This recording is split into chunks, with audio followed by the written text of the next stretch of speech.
The dust had been her only companion for 3 weeks, and Lucia Harrison had begun to wonder if she would simply fade into it, becoming another forgotten ghost of the frontier. She sat atop her mare, a gentle chestnut named Penny, at a crossroads somewhere in the Arkansas Territory in the summer of 1878. The sun beat down mercilessly, turning the landscape into a shimmering mirage of gold and brown. Her canteen was nearly empty, her supplies dangerously low, and her sense of purpose had evaporated somewhere between Missouri and this God-forsaken stretch of wilderness. At 23, she had left behind a life that no longer fit, fleeing from an arranged marriage to a banker twice her age in St. Louis. Her parents had disowned her the moment she refused, and her modest inheritance had dwindled to almost nothing. The road ahead split in 3 directions, each path looking equally uncertain and equally endless. Lucia had no map, no plan, and no destination.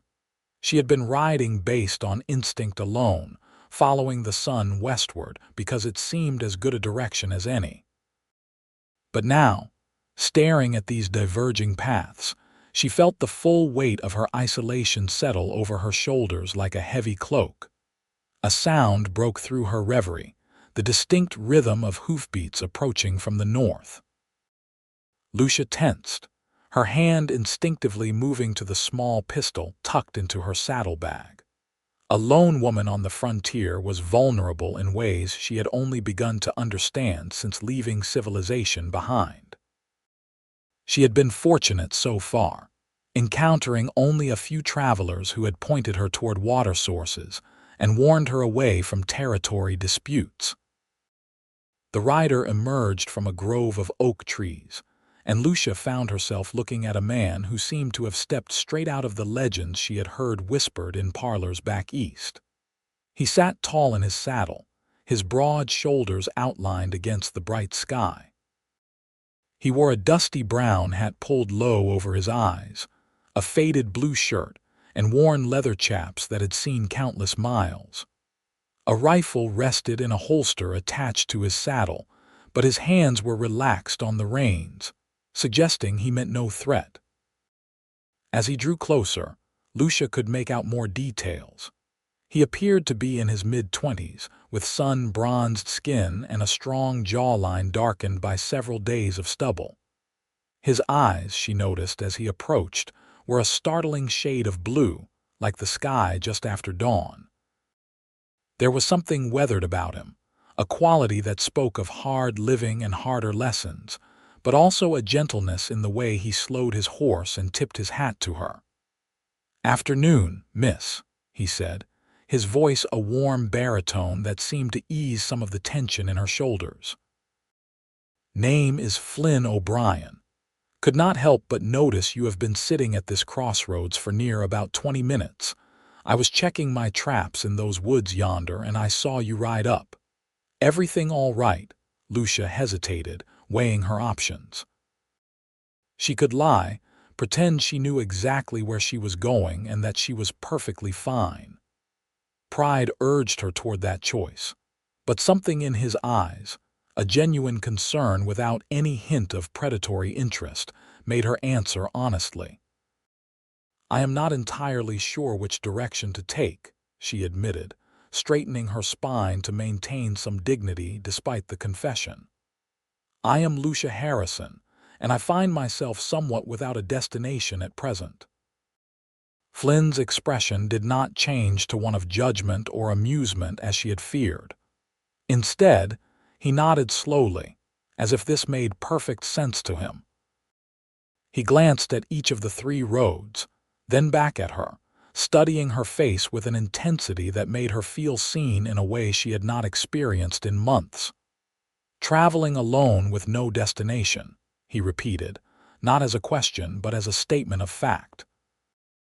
He dismounted from his horse, a magnificent black stallion, and walked closer to her, though he maintained a respectful distance.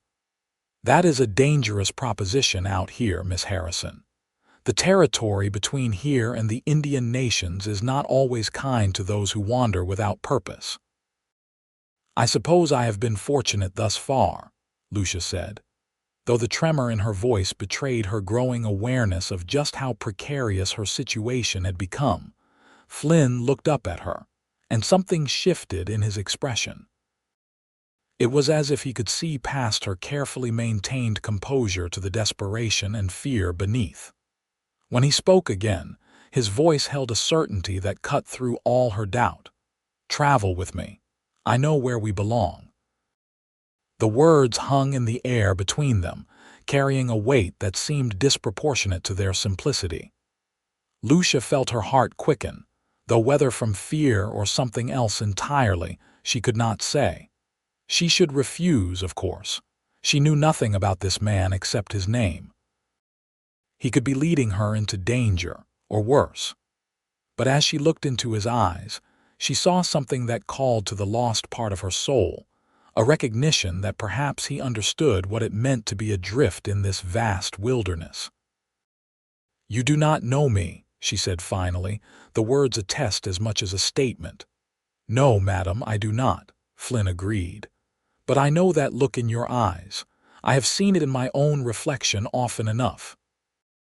You are running from something, and you have been running so long you forgot what you were running toward. I have a place, about 2 days' ride from here, just outside Bentonville. It is not much, just a small ranch I have been building up for the past 3 years. But it is honest work, and it is peaceful. You would be safe there while you figure out your next step, and if you decide to move on after that, I will make sure you have supplies and directions to wherever you want to go." Lucia studied him carefully, searching for any sign of deception or ulterior motive. She had become skilled at reading men during her season in St. Louis society, learning to detect the false charm and hidden agendas that so many wore like expensive cologne. But Flynn O'Brien seemed refreshingly transparent. His offer appeared genuine, born from simple human kindness rather than any expectation of reward. "Why would you help me?" she asked, needing to understand. Flynn smiled then, a slow, genuine expression that transformed his entire face. "Because someone helped me once, when I needed it most. And because leaving you here at this crossroads, alone and uncertain, would weigh on my conscience for the rest of my days. I am not asking for anything, Miss Harrison, just offering a bit of help to someone who looks like she could use it." The sincerity in his words broke through the last of her resistance. Lucia realized that she had been waiting for someone to offer her exactly this, a direction when she had none, a purpose when everything felt meaningless. She did not believe in fate or divine intervention, but standing at this crossroads with Flynn O'Brien looking up at her with those honest blue eyes, she felt as though the universe had finally decided to throw her a lifeline. "All right," she said softly. "I will travel with you. But I insist on earning my keep. I will not be a charity case."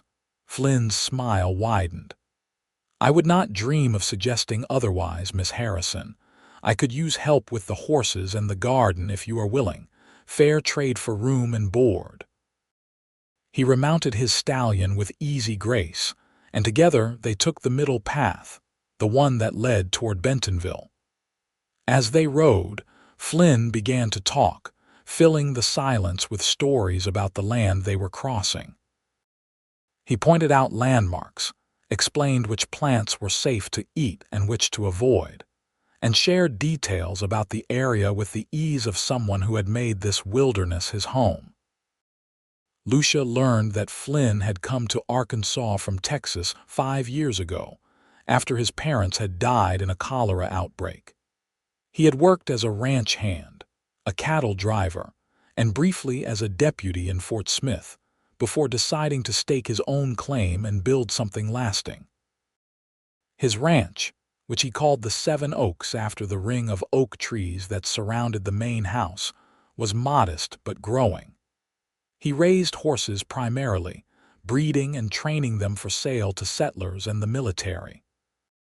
As the sun began its descent toward the horizon, painting the sky in shades of orange and pink, Flynn led them to a small creek surrounded by cottonwood trees. "We will camp here tonight," he said, dismounting. "There is good water and the trees provide cover and fuel for a fire." Lucia slid from her saddle, her legs stiff from the long day of riding. She had grown accustomed to camping alone, but having company made the evening routine feel different, almost companionable. Flynn set about building a fire while she tended to the horses, removing their saddles and letting them drink from the creek before hobbling them nearby to graze. When she returned to the fire, Flynn had laid out his bedroll and was working on preparing a simple meal from his supplies.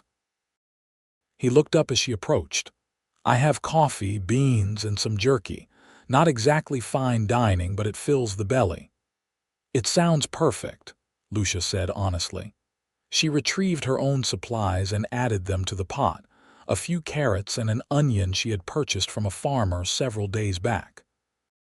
Together, they created a humble but satisfying stew. As they ate, the conversation flowed more easily. Lucia found herself telling Flynn about her life in St. Louis, about the suffocating expectations and the future that had been planned for her without her consent. She spoke about her love of reading, her fascination with the stories of the frontier, and her desperate need to find out who she was beyond the confines of her parents' ambitions.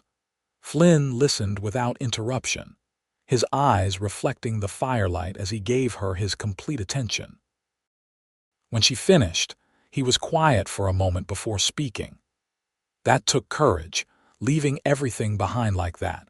Most people never manage it, even when they are miserable. They convince themselves that the known misery is better than the unknown possibility. Or perhaps it was simply cowardice, Lucia said, surprising herself with the honesty. Running away rather than standing and fighting. "There is a difference between running away and walking toward something better," Flynn said firmly. "You might not have known your destination, but you knew what you were leaving behind was not right for you. That is the first step toward finding where you belong." His words settled something restless inside her. They talked late into the night, sharing stories and dreams beneath a canopy of stars that seemed close enough to touch. Lucia learned that Flynn wanted to expand his ranch, to create not just a business but a legacy. He spoke about breeding horses that were strong and intelligent, animals that could help settlers thrive in this challenging territory. There was passion in his voice when he described his vision, and Lucia found herself drawn to his certainty, his sense of purpose. When they finally settled into their respective bedrolls on opposite sides of the fire, Lucia lay awake for a long time, listening to the night sounds of the wilderness and the steady breathing of the man who had appeared at her crossroads like an answer to a prayer she had not known how to voice. The next day brought more riding, more conversation, and a growing sense of ease between them. Flynn proved to be an excellent traveling companion, attentive without being overbearing, respectful of her space while still maintaining a protective awareness of their surroundings. When they stopped for lunch beside a small pond, he showed her how to identify animal tracks in the mud, teaching her to distinguish between deer, raccoon, and the more concerning prints of a mountain lion. "You have been lucky traveling alone," he said, crouching beside a set of prints. "There are dangers out here beyond just the human kind. Mountain lions, bears, even wild hogs can be aggressive if surprised or protecting their young." Lucia felt a chill despite the warm afternoon sun. "I suppose ignorance provided me with a false sense of security." "Awareness is your best protection," Flynn said, standing and brushing the dirt from his hands. "That and knowing when to make noise and when to stay quiet, when to stand your ground and when to retreat. The wilderness has rules, same as society. They are just different rules." As they continued their journey, Lucia found herself observing Flynn with growing interest. She noticed the way he sat his horse, the easy confidence that came from years in the saddle. She watched how his eyes constantly scanned their surroundings, not with fear but with a calm vigilance. She appreciated the respect he showed her, never questioning her capabilities, but always offering assistance when needed. By the time they made camp that second night, Lucia realized that something had shifted inside her.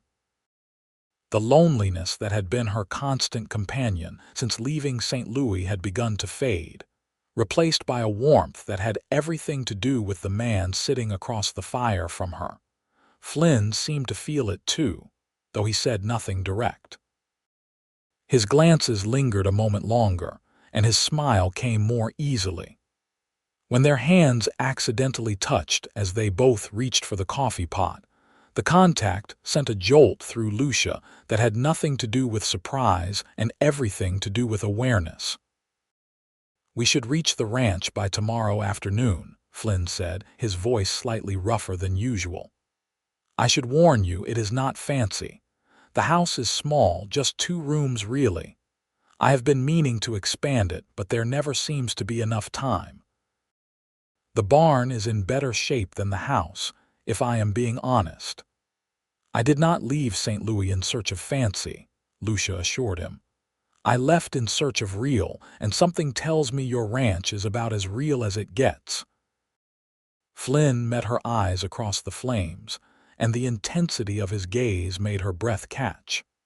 "I meant what I said, Miss Harrison.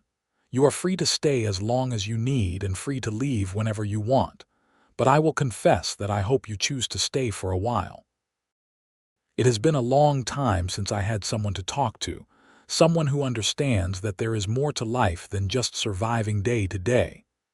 "Call me Lucia," she said softly. "Miss Harrison sounds far too formal for someone I have been sharing campfires with."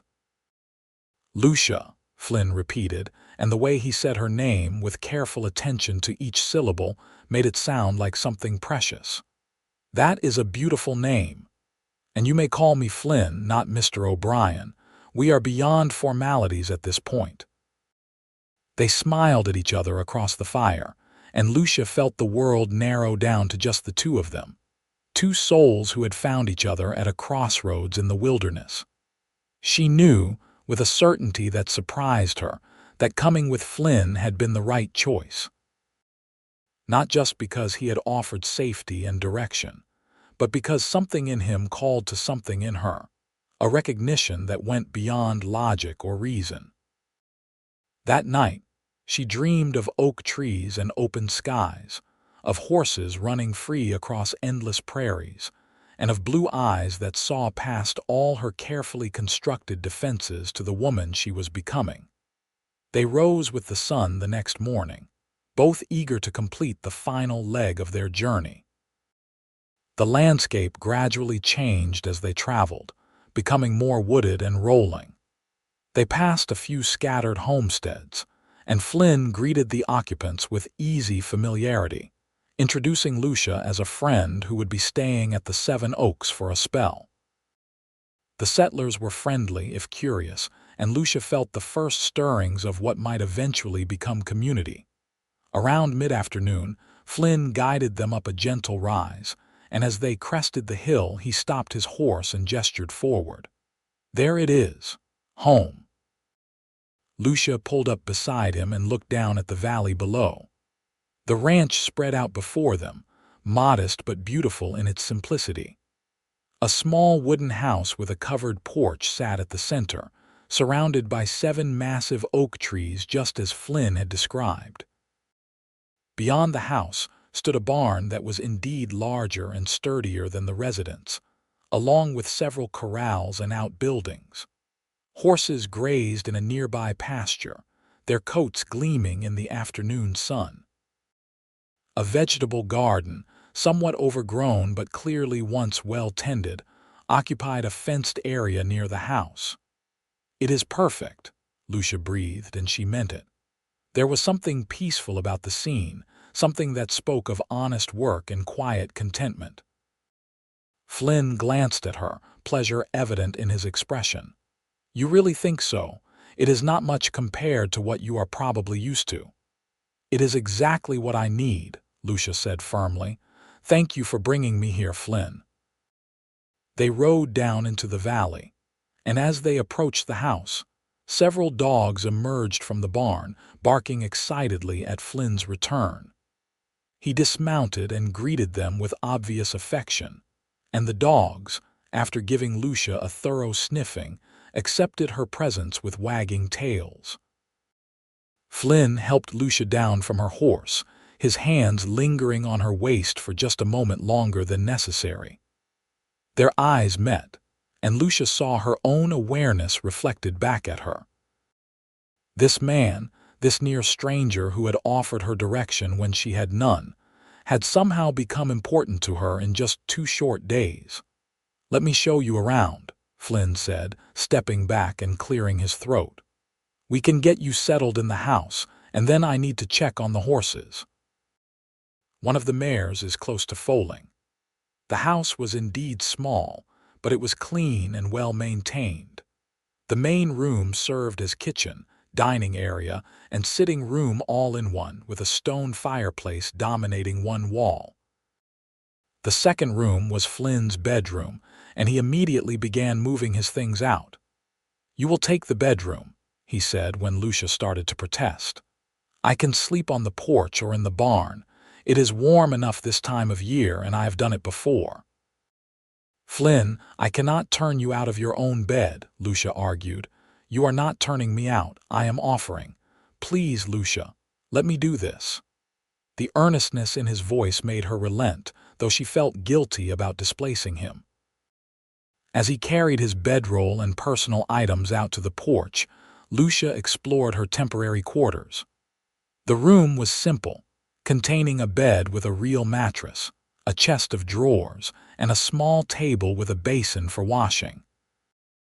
A window overlooked the oak trees, and the afternoon light filtered through the leaves, casting dancing shadows on the floor.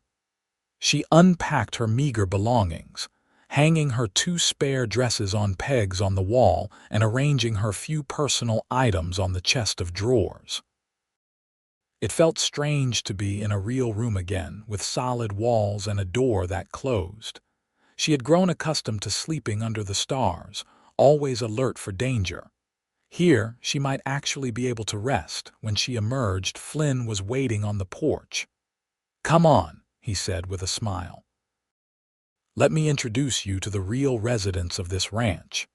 They walked to the barn, and Lucia was immediately struck by how well maintained everything was. The structure was solid, the stalls clean, and the tack organized with military precision. Flynn clearly took pride in his work. He led her through, introducing her to each horse by name and personality. There was Thunder, the black stallion she had seen him riding.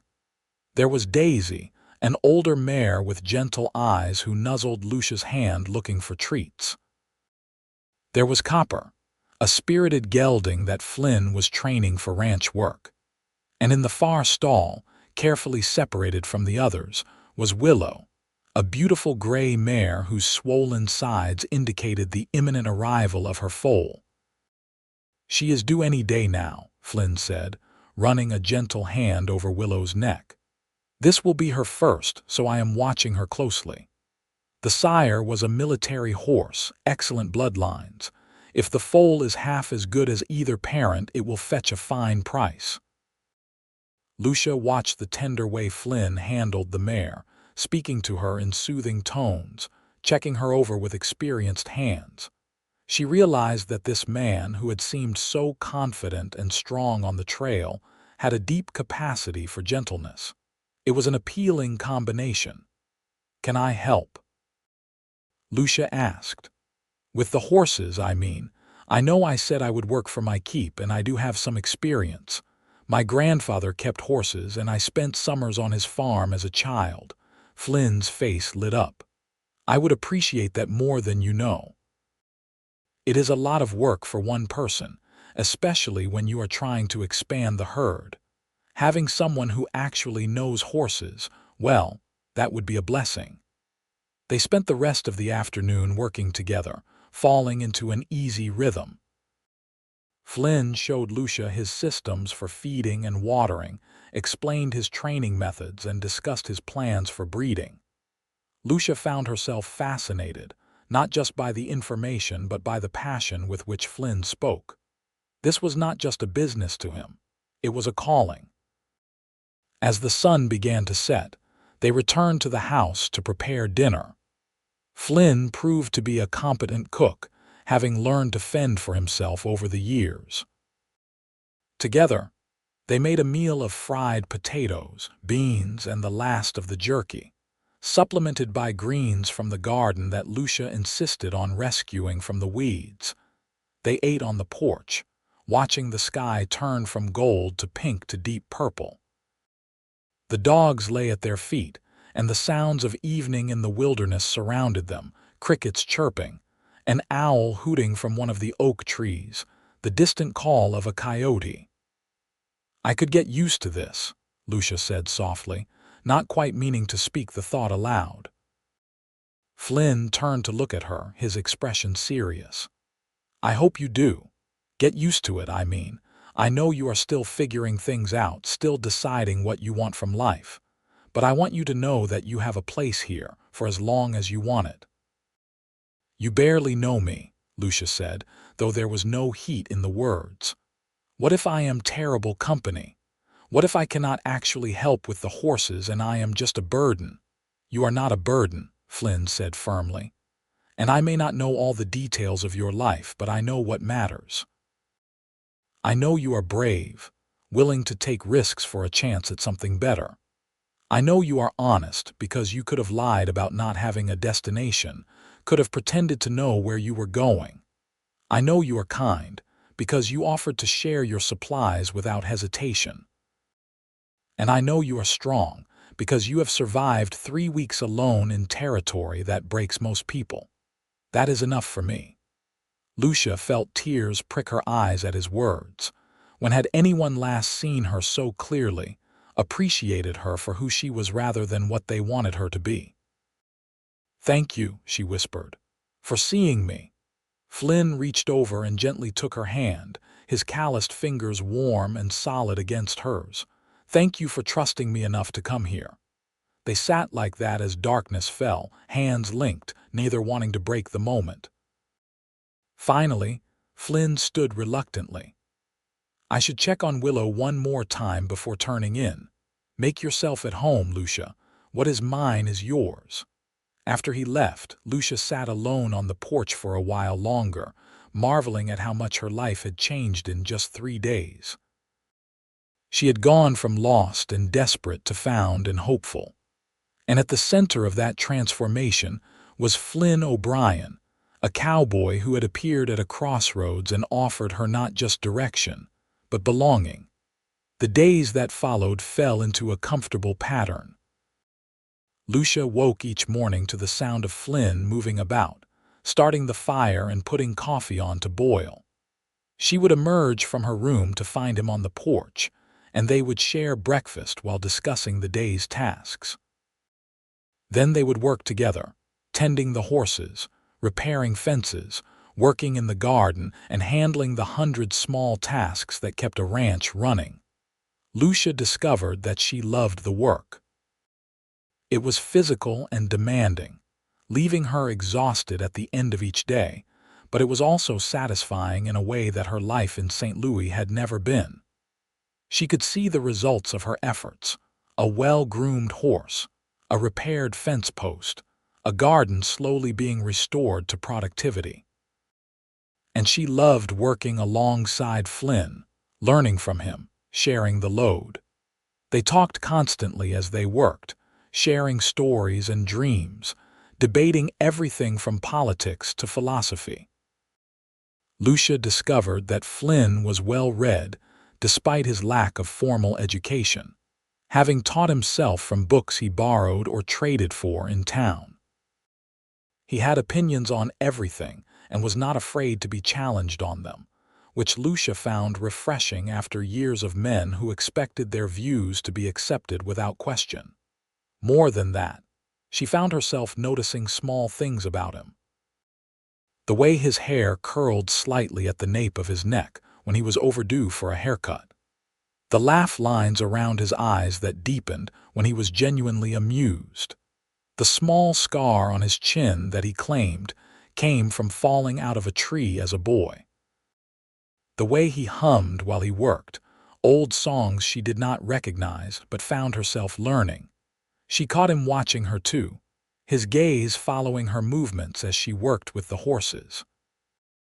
She saw appreciation in his eyes, not just for her appearance but for her competence, her willingness to learn, her dedication to the tasks at hand. It made her feel valued in a way that went beyond simple physical attraction. One evening, about a week after her arrival, they were sitting on the porch after dinner when Flynn suddenly stood. "I almost forgot. I have something for you. Wait here." He disappeared into the barn and returned a few minutes later carrying a saddle. It was not new, but it was well maintained and clearly made for a woman, with a shorter seat and different stirrup placement than the men's saddle she had been using. "This belonged to my mother," Flynn said, setting it down carefully. "I have been keeping it in storage, but I would like you to have it. Your saddle is about worn through, and this one is just gathering dust. I think my mother would be happy to know it was being used again." Lucia stood and moved closer to examine the saddle, running her hands over the smooth leather. "Flynn, I cannot accept this. It is a family heirloom." "It is a tool," Flynn corrected gently, "and tools are meant to be used. Besides, you are not some stranger passing through anymore. You are part of this place now, part of what we are building here. Please take it." Lucia looked up at him, seeing the sincerity in his eyes, and felt her heart expand with emotion. "Thank you," she said softly. "I will treasure it." They were standing very close now, close enough that Lucia could see the flecks of darker blue in his eyes, could smell the clean scent of soap and leather that clung to him. Flynn raised his hand slowly, giving her plenty of time to pull away, and gently cupped her cheek. "Lucia," he said, his voice rough with emotion, "I need to be honest with you. When I saw you at that crossroads, I told myself I was just helping someone in need. But the truth is, from the moment you looked at me, I felt something I have never felt before. Like I had been waiting for you without even knowing it. I do not want to pressure you, and I will understand if you do not feel the same. But I need you to know that this, having you here, working beside you every day, it has come to mean everything to me." Lucia's breath caught. She had known her feelings were developing into something deeper, but hearing Flynn voice his own emotions made it real in a way that both thrilled and terrified her. "I feel it too," she admitted. "I keep trying to tell myself it is too fast, that we have not known each other long enough. But Flynn, I have never felt so seen, so valued, so completely myself with anyone before. When I am with you, I do not feel lost anymore." Flynn's thumb traced gentle circles on her cheek. "May I kiss you?" he asked, ever the gentleman. "Please," Lucia breathed. He lowered his head slowly, and when his lips met hers, it felt like coming home. The kiss was gentle at first, tentative, a question and an answer all at once. Then Lucia's hands came up to grip his shirt, pulling him closer, and the kiss deepened, becoming a promise of everything they could be to each other. When they finally pulled apart, both breathing heavily, Flynn rested his forehead against hers. "I know this is complicated. I know you are still figuring out your life, but I want you to know that I am in this, whatever this becomes. I am not going anywhere." "Neither am I," Lucia said firmly. "I think I finally found where I belong, Flynn, here with you." They kissed again, and this time it was filled with joy and relief, the knowledge that they were no longer alone in their feelings. When they finally separated, Flynn kept his arm around her waist as they returned to their seats on the porch. Lucia tucked against his side as they watched the stars emerge. The next morning, Everything felt different and yet exactly the same. They still worked together, still talked and laughed, but now there was an added dimension to every interaction. Their hands lingered when they passed tools to each other. Their eyes met and held across the barn. And when they took breaks from work, Flynn would pull Lucia close for a kiss that left them both reluctant to return to their tasks. 2 weeks after Lucia's arrival, in the middle of the night, Flynn knocked urgently on her bedroom door. "Lucia, wake up. It is Willow. She is foaling." Lucia was instantly alert, throwing on her clothes and rushing out to join Flynn. They hurried to the barn, where Willow was in the early stages of labor, pacing her stall restlessly. Flynn checked her over carefully, then nodded in satisfaction. "Everything looks normal so far. But first births can be tricky. Would you mind staying up with me, just in case?" "Of course," Lucia said without hesitation. They settled in to wait, sitting on hay bales outside Willow's stall, watching the mare carefully. Flynn explained what to look for, what would indicate normal progress and what might signal a problem. As the hours passed and the mare's contractions intensified, Flynn moved into the stall, ready to assist if needed. Lucia watched, fascinated and a little awed as nature took its course. Flynn's hands were gentle but sure as he helped guide the foal into the world, murmuring constant encouragement to the laboring mare. When the foal finally emerged, a perfect little colt with long, gangly legs and his mother's gray coloring, Lucia felt tears streaming down her face. "He is beautiful," she breathed as Willow began cleaning her baby, her maternal instincts immediately taking over. Flynn emerged from the stall, covered in sweat and birthing fluids, with the biggest smile Lucia had ever seen on his face. "He is perfect. Absolutely perfect. Look at those legs, that conformation. He is going to be magnificent." Unable to contain his joy, Flynn picked Lucia up and spun her around, both of them laughing with the pure elation of witnessing new life. When he set her down, he kissed her soundly, not caring that he was filthy. "We did it," he said. "Well, Willow did most of the work, but we helped." They stayed in the barn until dawn, monitoring the mare and foal, making sure the colt successfully nursed for the first time.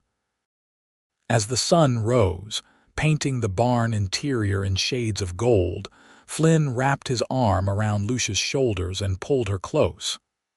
"I want to name him Crossroads," he said softly, "because that is where everything changed. That is where I found you." Lucia leaned into him, feeling the rightness of the moment settle over her like a blessing. "That is perfect." As spring turned to summer, Lucia became an integral part of the ranch.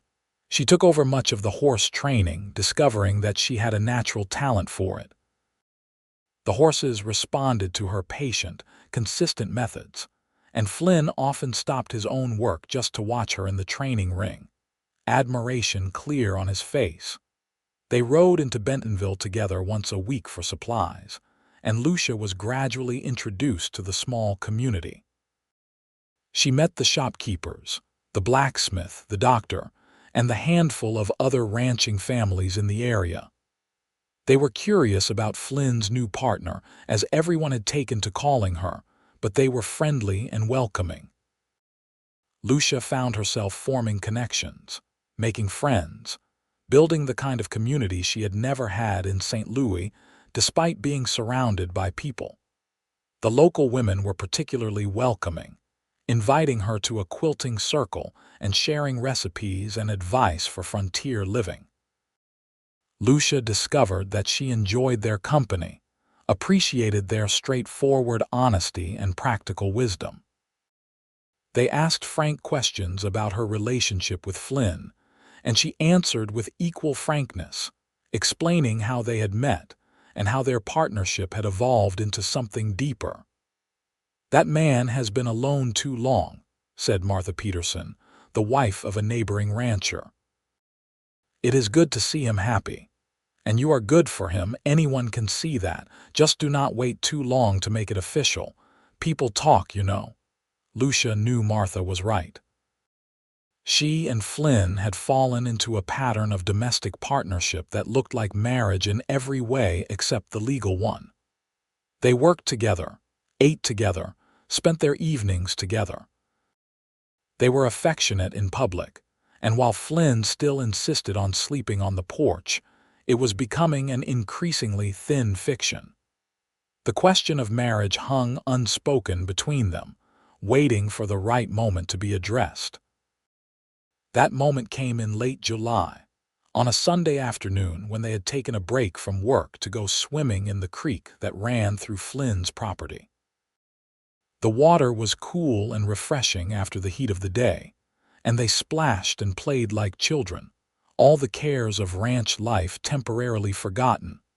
Afterward, they lay on the grassy bank, letting the sun dry their skin.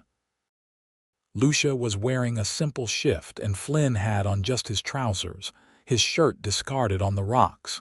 He propped himself up on one elbow and looked down at her, his expression serious. "Lucia, I need to ask you something." She felt her heart begin to race, sensing the importance of the moment. "What is it? These past months with you have been the best of my life. You have taken this place and made it a home. You have taken me and made me better. I cannot imagine going back to how things were before, doing all this alone. I do not want to imagine it." He reached into his pocket and pulled out a ring. It was simple, a thin gold band with a small blue stone set in it. "This was my mother's engagement ring. It is not fancy, but it is real, like us, like everything we have built together." Lucia sat up, her hands going to her mouth as tears filled her eyes. "I know we have not known each other long by some standards," Flynn continued, "but I know my heart, and I know that I want to spend the rest of my life with you. I want to build this ranch into something great together. I want to fill that house with children and laughter. I want to wake up next to you every morning and fall asleep beside you every night. Lucia Harrison, will you marry me?" "Yes," Lucia said, the word coming out on a sob. "Yes, absolutely yes." Flynn slipped the ring onto her finger, and it fit perfectly, as if it had been made for her. Then he pulled her into his arms and kissed her with all the pent-up longing of months of restraint. When they finally pulled apart, both were breathless and grinning. "We should get married soon," Flynn said. "I do not want to wait, and honestly, Martha Peterson has been giving me looks that suggest we are testing the community's tolerance for unconventional arrangements." Lucia laughed, remembering the pointed comments from the quilting circle. 2 weeks. That should give us time to arrange things properly." 2 weeks, Flynn agreed. "Though I should warn you, frontier weddings are not the elaborate affairs you probably had in St. Louis. It will likely be simple, just us, a preacher, and whoever wants to show up." "That sounds perfect," Lucia said honestly. "I do not need elaborate, I just need you." The next 2 weeks were a flurry of activity. Word of the engagement spread quickly through the community, and suddenly everyone wanted to help with the preparations. Martha Peterson organized the women to prepare food for a celebration after the ceremony. The blacksmith offered to make new shoes for their horses as a wedding gift. The general store owner gave them a discount on supplies for expanding the house, which Flynn insisted they needed to do before the wedding. "I am not bringing my wife to a 2-room shack," he declared. "We need a proper bedroom and a real kitchen and a dining area. I may not be able to give you a mansion, but I can at least give you a decent house." Lucia tried to argue that she did not need a bigger house, that she was perfectly happy with how things were, but Flynn was adamant. He called in favors from neighbors, and suddenly the 7 Oaks was the site of a barn raising, except they were raising an addition to the house instead. Lucia watched, amazed as the community came together to help. Men showed up with tools and lumber, working from dawn to dusk. Women brought food to feed the workers and helped Lucia with the interior work, hanging curtains and helping to arrange furniture. In just 10 days, the house had been transformed, doubling in size with a real bedroom, a proper kitchen, and even a small parlor. "You did all this for me?" Lucia asked Flynn on the evening before their wedding, standing in the new bedroom and marveling at the hand-carved bed frame and the real glass window that looked out over the oak trees. "I did this for us," Flynn corrected, wrapping his arms around her from behind and resting his chin on her shoulder. "This is just the beginning, Lucia. We are going to build an amazing life here, I promise you." The wedding took place on a Sunday afternoon in early August of 1878. The ceremony was held outside, beneath the oak trees that gave the ranch its name. Reverend Thomas from Bentonville officiated, and what seemed like half the county turned out to witness the union. Lucia wore a simple white dress that the women of the quilting circle had helped her make, altering one of Martha Peterson's own wedding gowns to fit. She had wildflowers in her hair, picked that morning from the meadow behind the barn. She carried no bouquet, just her hands clasped in front of her as she walked toward where Flynn waited beneath the trees. Flynn wore his best clothes, which were still fairly simple by city standards but clean and pressed. But it was the look on his face as he watched her approach that took Lucia's breath away. He looked at her like she was the most precious thing he had ever seen, like he could not quite believe his good fortune. When she reached him, he took her hands in his, and the reverend began the ceremony. Lucia barely heard the words, too focused on Flynn's eyes, on the promises being made between them.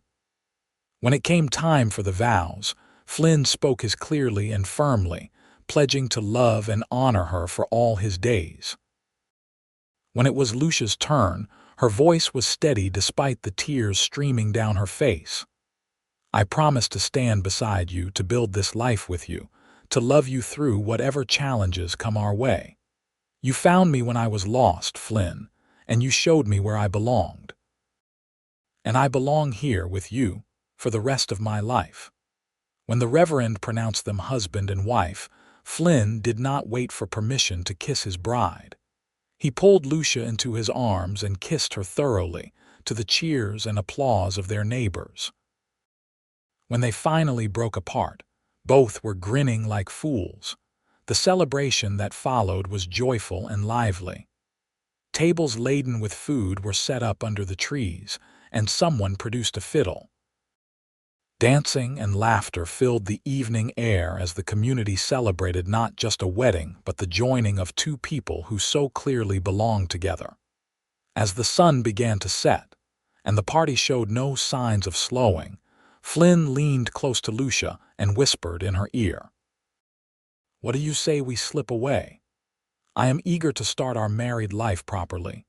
Lucia felt heat rise in her cheeks, but she nodded. They made their excuses to their guests, who sent them off with knowing smiles and good-natured ribbing. Then, finally alone, they entered their house as husband and wife. Flynn lifted Lucia over the threshold, both of them laughing at the traditional gesture. He carried her to their new bedroom and set her down gently, his expression turning serious. "Are you nervous?" he asked softly, reading her expression. "A little," Lucia admitted, "but also excited. I trust you, Flynn." "I will be gentle," he promised, "and if you need me to stop at any time, just say so." What followed was tender and sweet, two people learning each other, exploring with careful reverence. Flynn kept his word, moving slowly and checking in with Lucia constantly to ensure her comfort. The initial pain gave way to pleasure, and by the time they lay tangled together in the aftermath, both were convinced they had found something rare and precious. "I love you," Flynn said, running his fingers through Lucia's hair as she lay with her head on his chest. "I do not think I said that before, not properly, but I love you, Lucia O'Brien. You are the best thing that ever happened to me." "I love you too," Lucia said, pressing a kiss over his heart. Thank you for seeing me at that crossroads.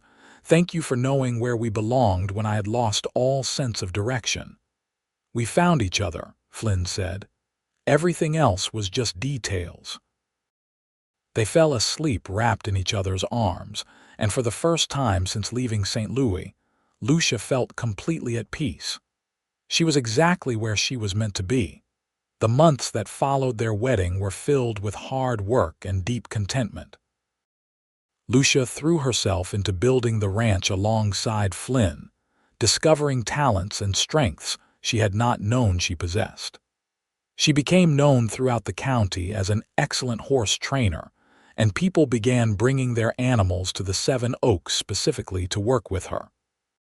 Flynn expanded the herd, using the profits from the sale of Crossroads, who had grown into a magnificent yearling, to purchase several more breeding mares. The ranch prospered, earning a reputation for quality horses and fair dealing. But it was not all work. Flynn made sure they took time for themselves, for long rides through the countryside, for picnics by the creek, for quiet evenings on the porch watching the sunset. They talked about everything and nothing, sharing dreams and fears, building the kind of intimacy that went far beyond the physical. As autumn arrived, Lucia began to feel different. She was tired more easily, and certain smells made her nauseous. When she missed her monthly courses for the second time, she knew. She told Flynn one evening after dinner, simply and directly, "I am pregnant." Flynn's reaction was everything she had hoped for. His face lit up with pure joy, and he scooped her into his arms, spinning her around carefully before setting her down and immediately looking concerned. "Should I have done that? Did I hurt you? What do you need? Should you be sitting down?" Lucia laughed at his sudden panic. "Flynn, I am pregnant, not made of glass. I am fine. We are fine." But Flynn could not be dissuaded from treating her like she was the most fragile thing in the world. He insisted she cut back on her work with the horses, refused to let her lift anything heavy, and hovered constantly to make sure she was comfortable. It was sweet, if occasionally exasperating. As winter approached and Lucia's belly began to swell with their child, they prepared the house for its newest occupant. Flynn built a cradle from oak wood, carving it with intricate designs during the long winter evenings. Lucia sewed tiny clothes and blankets, marveling at how small they were. The women of the community rallied around her, offering advice and hand-me-down baby items, sharing their own pregnancy and birth stories. On a cold February night in 1879, just about 7 months after their wedding, Lucia went into labor. Martha Peterson came to assist, having helped deliver half the babies in the county. Flynn paced outside the bedroom, forbidden from entering but unable to go far. The labor was long and difficult, lasting through the night and into the next day. Flynn heard Lucia's cries and felt helpless, unable to do anything to ease her pain. When Martha finally emerged, exhausted but smiling, Flynn nearly collapsed with relief. "You have a son," Martha said, "a big, healthy boy, and your wife is tired but doing well. Give us a few more minutes to get her cleaned up, and then you can meet your child." When Flynn finally entered the bedroom, he found Lucia propped up against pillows, looking exhausted but radiant. In her arms was a tiny bundle, and as Flynn approached, she pulled back the blanket to reveal the face of their son. He was perfect, with a shock of dark hair and eyes that were still the unfocused blue of all newborns. His tiny fist was curled against his cheek, and he made small snuffling sounds as he slept. "Hello, little one," Flynn breathed, reaching out to gently touch his son's cheek. "Welcome to the world. What should we name him?" Lucia asked, looking up at her husband with tired but happy eyes. Flynn thought for a moment, then smiled. "What about Forrest? Forrest James O'Brien, after the wilderness that brought us together." "Forrest," Lucia repeated, testing the name. "I love it. Forrest James O'Brien. Flynn carefully took his son from Lucia's arms, cradling the baby against his chest. The look of wonder and fierce love on his face made Lucia's heart overflow. This was her family, these two people who meant everything to her. This was the life she had been searching for without knowing it, the destination she had been seeking when she sat at that crossroads nearly a year ago. The years that followed were full and rich. Forrest grew from a colicky baby into a curious toddler who wanted to be involved in everything his parents did. He took his first steps in the barn, determined to reach the horses he loved. His first word was "Papa," which made Flynn beam with pride, though Lucia teased that she had done all the hard work only to be eclipsed. When Forrest was 2 years old, Lucia became pregnant again. This time, the pregnancy was easier, and in the spring of 1881, she delivered a daughter they named Grace Louise. Grace was quieter than her brother had been, a serious baby who studied the world with solemn eyes before breaking into a smile that could light up the room. The Seven Oaks continued to grow and prosper. Flynn's reputation as a horse breeder spread, and they began receiving orders from as far away as Kansas City and New Orleans. Lucia's training methods attracted attention as well, and she was invited to demonstrate her techniques at county fairs and livestock shows. Despite their success, they never forgot their roots. They remained active in the community, helping new settlers get established, contributing to the building of a school in Bentonville, and hosting regular gatherings at the ranch for their neighbors. The Seven Oaks became known as a place of warmth and welcome, where people could count on a meal and a friendly ear. As Forrest and Grace grew, they became involved in the ranch work, learning to care for the horses and handle the daily tasks required to keep things running. Lucia and Flynn were careful to teach them not just practical skills but values, the importance of honest work, treating animals and people with respect, and giving back to the community that had supported their family. One evening in the summer of 1885, when Forrest was 6 and Grace was 4, the family sat on the porch after dinner watching the children play with the dogs in the yard. Flynn reached over and took Lucia's hand, lacing their fingers together. "You ever think about that day?" he asked softly. "The day I found you at the crossroads," Lucia smiled, squeezing his hand. "I think about it all the time. I think about how lost I was, how certain I was that I would never find my place in the world, and then you appeared and offered to show me where we belonged." "I think we showed each other," Flynn said. "You gave me purpose beyond just surviving, Lucia. You made this ranch a home. You gave me a family. You gave me everything." "We gave each other everything," Lucia corrected. "That is what love is, Flynn. Not one person saving another, but two people building something together that neither could have created alone." They watched their children play, listened to their laughter echo across the ranch, and felt the deep satisfaction of a life well lived. The wilderness of Arkansas stretched out around them, vast and sometimes harsh, but they had carved out their place in it, created their own corner of happiness and security. "You think you will ever regret it?" Flynn asked. "Leaving your old life behind, choosing this instead?" Lucia turned to look at him, her eyes serious. "Never. Not for a single moment. This is where I belong, Flynn. With you, with our children on this land. You were right all those years ago when you said you knew where we belonged. You were leading us here to this life, to this family. And I would make the same choice 1,000 times over." Flynn pulled her close, kissing her temple.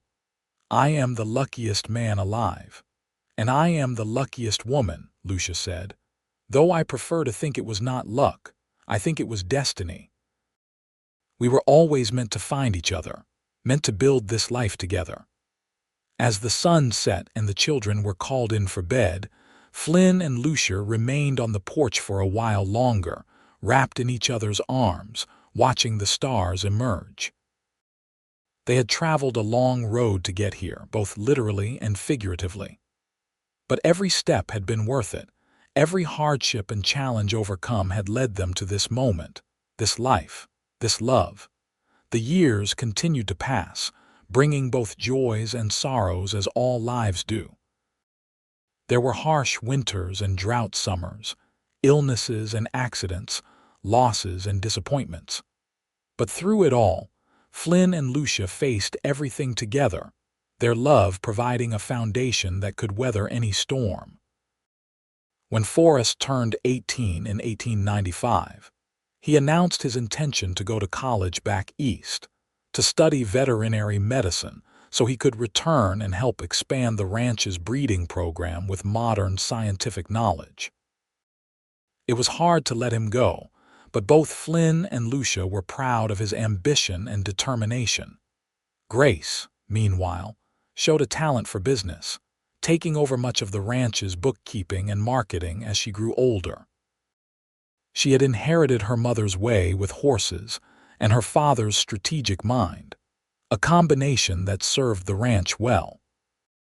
In 1896, Lucia and Flynn celebrated their 18th wedding anniversary with a quiet dinner on the same spot where they had been married, beneath the oak trees that still stood sentinel over the ranch. Their children were grown, or nearly so, and they found themselves entering a new phase of life, one where they could slow down slightly and enjoy the fruits of their labor. "You remember what you said to me that day at the crossroads?" Lucia asked, her head resting on Flynn's shoulder as they watched the sunset. "Travel with me, I know where we belong," Flynn quoted. "I remember every word of that conversation, Lucia. It changed my life." "You sounded so certain," Lucia said with a laugh. "I remember thinking you must be either very confident or slightly crazy, making such a declaration to a complete stranger." "Maybe I was both," Flynn admitted. "But I meant it. I felt it the moment I saw you, this certainty that you were important, that our meeting meant something. I could not have articulated it then, but I knew, somehow, that you were my future." "And you were mine," Lucia said, "even though I fought against believing it at first, afraid to trust in something that seemed too good to be true." They sat in comfortable silence, reflecting on nearly 2 decades of marriage, of partnership, of love. The ranch around them stood as testament to what they had built together, not just structures and fences and herds of horses, but a legacy of hard work, integrity, and devotion to each other and to their community. "Thank you," Lucia said softly. "For what?" "For seeing me when I could not see myself, for offering me a destination when I had none, for building this beautiful life with me." Flynn turned to look at her, his eyes still holding the same warmth and love they had held when he first kissed her under these same trees. "You are my greatest adventure, Lucia O'Brien. Every day with you is a gift."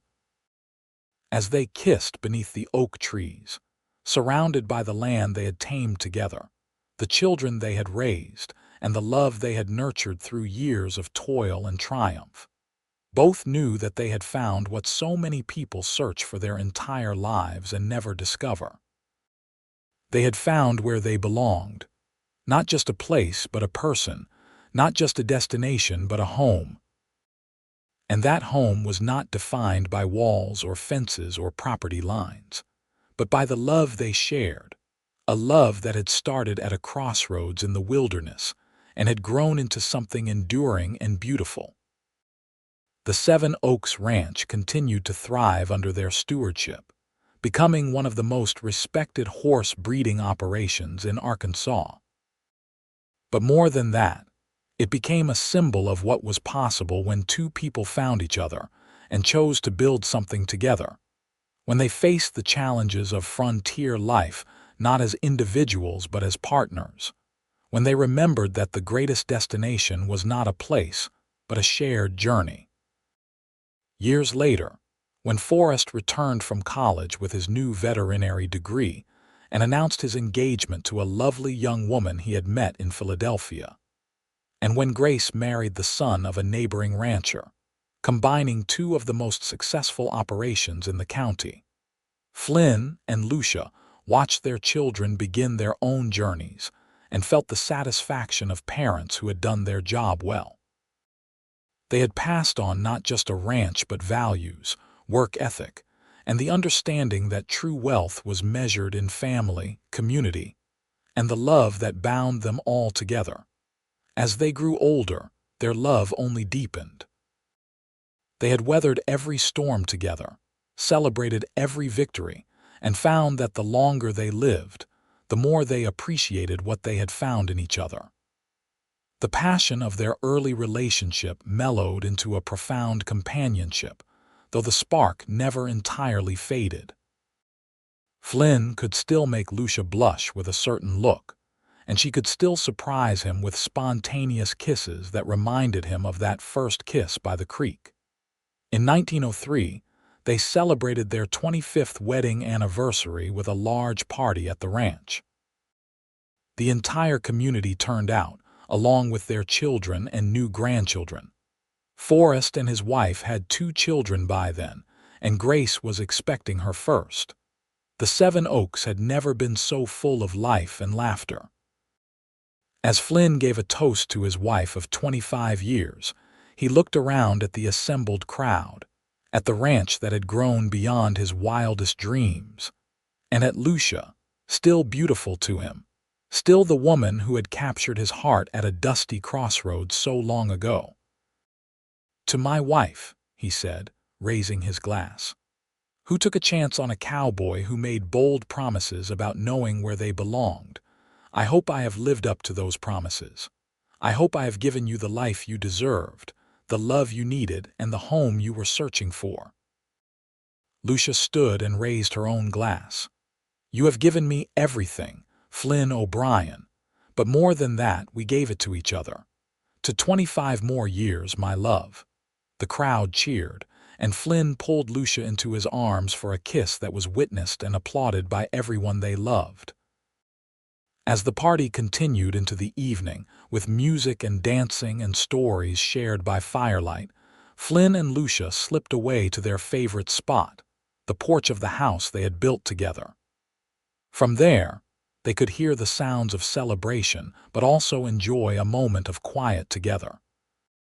"Do you remember when this porch was barely big enough for 2 chairs?" Lucia asked, looking at the expanded structure that now wrapped around 2 sides of the house. "I remember," Flynn said. "I remember every stage of building this place, but mostly I remember doing it all with you beside me." "We have had a good life," Lucia said contentedly. "Better than I ever imagined possible when I was sitting at that crossroads, lost and alone." "The best life," Flynn agreed, "and it is not over yet. We still have years ahead of us, Lucia. Years to watch our grandchildren grow, to continue building the ranch, to simply be together." "I look forward to every one of those years," Lucia said. "Growing old with you, Flynn, has been my greatest joy." They sat together under the stars, just as they had done countless times before, hands linked, hearts joined. 2 people who had found each other when both were searching for something they could not name. They had built a life on this land, raised a family, and created a legacy that would endure long after they were gone. But more importantly, they had found love. The kind of love that poets write about and dreamers long for. The kind of love that starts with a chance meeting and grows into something eternal. The kind of love that knows, without doubt or hesitation, exactly where it belongs. In the end, Flynn had been right all those years ago. He had known where they belonged. Not in a place, though the Seven Oaks had become that for them, but with each other. In the life they would build, in the family they would create, in the love that would sustain them through every challenge and celebrate every triumph. Lucia had been traveling alone with no destination, lost in the vast wilderness of possibility. And Flynn had appeared at her crossroads and offered her not just direction but purpose, not just a place but a home, not just companionship but love. Together, they had found where they belonged. And that belonging, that deep sense of rightness and completion, carried them through every day of their long and happy lives together, a testament to the power of taking chances, following your heart, and trusting that sometimes the best destinations are the ones you never planned for, found in the company of someone who sees you, values you, and chooses to walk beside you every step of the way. As the stars wheeled overhead and the sounds of celebration drifted on the night breeze, Flynn and Lucia sat together in perfect contentment, knowing that they had found something rare and precious. They had found each other, found their place in the world, and found a love that would endure as long as the oak trees that sheltered them, as constant as the land beneath their feet, as infinite as the sky above. They had traveled far from that dusty crossroads where their paths had intersected. But in another way, they had never left it at all, because that moment, that choice to trust and take a chance, had defined everything that came after. It had been the beginning of their story, and what a beautiful story it had become. And as they finally rose to rejoin their family, to continue the celebration of 25 years of marriage and all the years yet to come, they carried with them the certain knowledge that they had found what everyone searches for: a place to belong, a person to love, and a life worth living. Together, they had discovered that the greatest journeys are not measured in miles traveled but in love shared, and that the truest destination is found not on any map, but in the heart of another person who sees you and says without hesitation or doubt, "Travel with me. I know where we belong."